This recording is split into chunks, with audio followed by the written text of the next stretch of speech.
Today I'm on the half Cadillac and I'm demonstrating an exercise called rolling. So when I have a new client come into the studio, this is the very first exercise that I have them perform on the apparatus. Unless, of course, it's something that I think is contraindicated for them. I always start my clients with this exercise. It's a fairly basic exercise, but it's a really important one because it teaches people how to articulate through their spine. It also teaches them how to isolate and begin to strengthen all of their abdominal muscles so they get their core work. And for most of us, for many of us, when we come down into rolling, we're going to get a nice stretch and release either through the neck or the shoulders or down the arms. So it helps to release tension and stress that's built up in the upper body, and that also helps just to open up the chest, which assists with improving our posture. So that's really important as well. I'm going to show you a few different variations and kind of guide you through some of the cues that I give clients to ensure that they are performing this properly.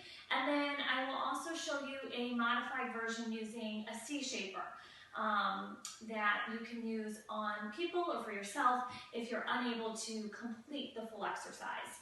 Okay, so the way I like to have people start this, and I should say that there are so many different variations of this exercise, but I'm going to teach it to you like I would teach it to a beginning client.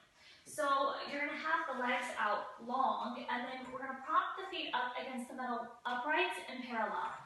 So I want everyone to be able to sit really tall here with very lifted posture with the shoulders lining up over the hips and energy coming up out through the crown of the head. A lot of people start here and they look like this, okay? If that's the case and they're unable to sit up, then we want them to bend their knees so they can lift tall.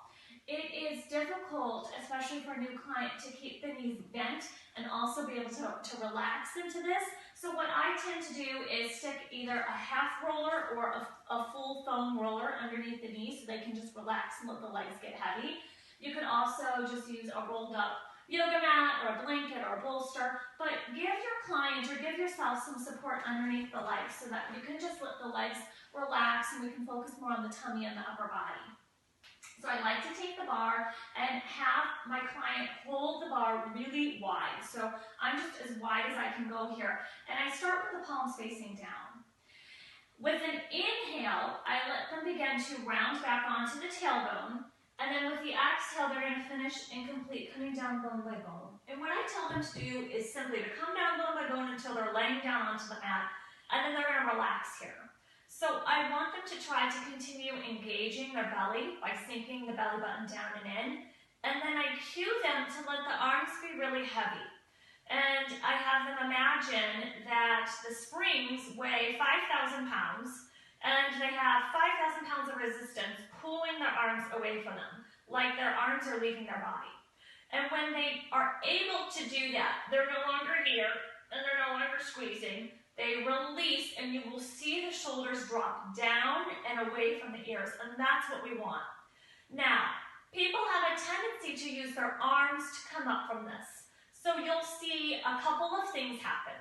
You'll see the shoulders creep up to the ears, so we get a lot of tension in the neck, and you'll see the elbows bend to pull them up. They use the biceps, they pull the arms up. So when people are down, what I tell them is in order to sit up using the stomach muscles, which is what we want, they're going to keep their arms very straight.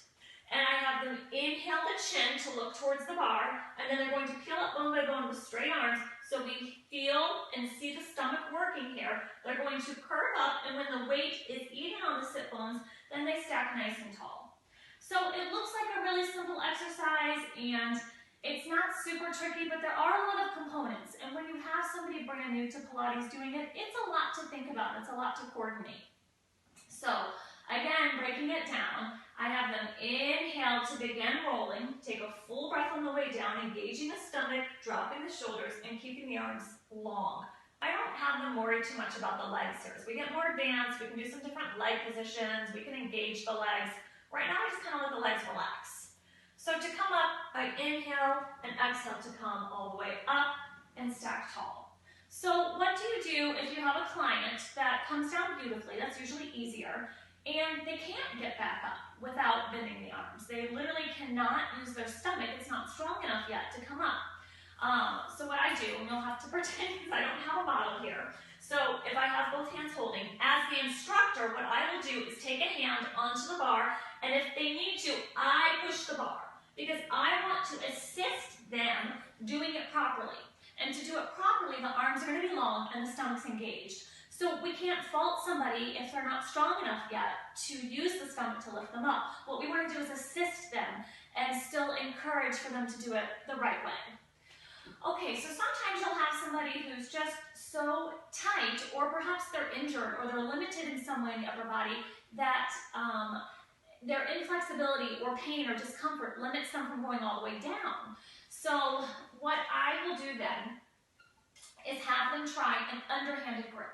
So when we turn the palms open to the ceiling, what we're doing in the body is encouraging external rotation at the shoulder joint and an opening and a broadening of the chest. So this can be really important and useful for somebody who may have like a tendinitis issue in their shoulder. Maybe they have a rotator cuff injury, they've got tendinitis. Or maybe they have a bursitis issue, so where a structure inside the shoulder joint is being pinched and there's pain. When you open and externally rotate and we use that underhand grip, then we're creating more physical space inside the shoulder joint. So that can be really comfortable and really healing for somebody who has shoulder pain.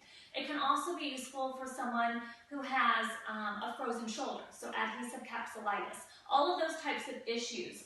Or just somebody with really poor posture. This can encourage better posture. So underhanded grip, and then it's the same thing. They're going to come down, they're going to let the arms be really heavy, and then to come up, I will assist on the bar if I need to, and then have them round up and sit nice and tall. So that is really the most basic version of the rolling exercise. Of course, as I mentioned from that, there's all different kinds of things you can do with the legs, and of course there's lots of different arm work, and you can work into obliques. So, and when the person is down, I tend to do a lot of manual stretching then for the shoulders and the neck. So depending on how tight they are, I may or may not start at that first class, but I will start by the second class. So it's a great place to do some massage, craniosacral work, where you're getting that distraction force of the upper body. All those types of things I tend to work in with the rolling sequence. Now, sometimes you will run into a client, or perhaps yourself will be so limited that you cannot come all the way down. And it could be an issue with sciatica or back pain, or perhaps you have a client who's in the later stages of pregnancy, or you have a really obese client, particularly abdominal obesity, may prevent that client from safely or comfortably being able to perform that. So that's when I use the C-Shaper. And this handy little tool here, it's a Balance Body product, and the last time I checked it was about $200 to purchase. So it may or may not be something that you care to invest in, but you can achieve the same thing by using a wedge-shaped pillow or stacking up pillows to form a wedge, using blankets, bolsters, all of those types of things again. So what we're trying to do here is provide a comfortable physical block. Now, the closer I bring the C-Shaper in, then the smaller range I'm going to have. So if I have somebody, sometimes it's just they have such tightness through the neck and shoulders, they cannot go all the way down. They can't. So if I have somebody really tight, then I might have them fairly close in and on the edge. So some of my clients call this their car seat. They feel like they're getting strapped into a car seat, but it's very useful for people that are limited. So you again have them tall through the spine. They can have the knees bent, and then they would inhale, roll back, and they're going to get blocked. Okay, so they're going to stop here. This is going to be pretty comfortable for the neck, and it's not too much pull on the upper body. Again, if we've got somebody in the later stages of pregnancy, we don't want them going all the way down and up, okay? And then they would curl up from here and sit nice and tall. This, of course, could be closer or further away. If I take it a little further, perhaps I get my legs straight, and then rolling back down from here. I get a little bit more range, but I'm not all the way down. This would be a place where I could do different types of arm work, and I'm supported, and then I can come up and lift nice and tall. So that's another way to modify rolling. So hopefully, no matter who comes into your studio, or no matter what's going on with your own body, you can find some way to adapt that exercise, because again, it's a really nice one. And I have all levels of students perform that sequence. It's really fabulous for a lot of reasons, and you can progress it and make it more difficult. If I've got somebody really strong through the core, then I just have them slow it down, have them work their way down and back up in 2 breaths instead of 1 breath, and really make them slow down enough that you can see their abdominals shaking and they feel that work. You should always be able to feel the core working with rolling. So again, you can use different variations of rolling to teach spinal articulation, to let each backbone do its own job, its fair share of work, so you get that mobilization through the spine. You teach to start isolating and drawing in abdominals, teaching that core work, and to begin strengthening.